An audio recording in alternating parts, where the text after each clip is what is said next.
One of our favorite food hubs in Tagum City is Mabini Cafe and Restaurant. Kung asa mi pirmi magbalik-balik kay lamian jud mi sa ilang mga foods and sulit kaayo kay dagko og servings. Relaxing pud ilang ambience and spacious ilang resto. Basta komportable ko diri basta diri ami mangaon. Friendly pud ilang mga staff. Ayaw na magkatingala og ngano sige ramig kaon kay hilig jud namo ni og kalipay jud natong mga pobre ang makakaon og lami. Halata pud baya sa mga lawas.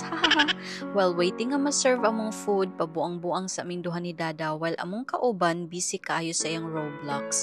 Nadjud na'y sariling world amo ang Gen Alpha. And finally, na-serve nag-una ang fries ug maodjoy na pahimungtan kay gutom na. Murag mahurot na jud ning fries ba dili pa ma-serve among food. Char lang.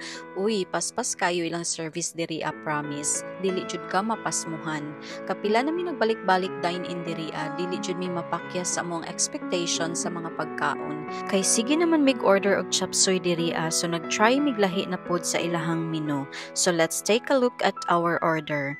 Barbecue fries, shake, Pinoy spaghetti, ang ilang bestseller nga dinuguan ang lechon kawali sisig, first time namo ni tilaw og shrimp poppers lami kaayo. Hab-hab time! Ayaw na mo katingala mga lalay og sige kog cellphone while eating kay sumpay na jud ni akong negosyo ka busy sa akong kinabuhi.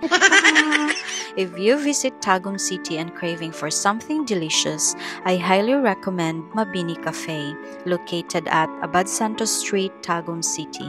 Don't forget to follow them on their FB page for the latest updates and special offers. Trust me, your taste buds will thank you. Now, we are always on the lookout for new and exciting places to try. Do you have a favorite restaurant or a hidden gem that you think I should feature next? Drop your suggestions in the comments below or tag me on social media. Your recommendations might just be the star of my next vlog. Don't forget to like, share, and subscribe. Thank you so much mga lalay! I love shrimp poppers.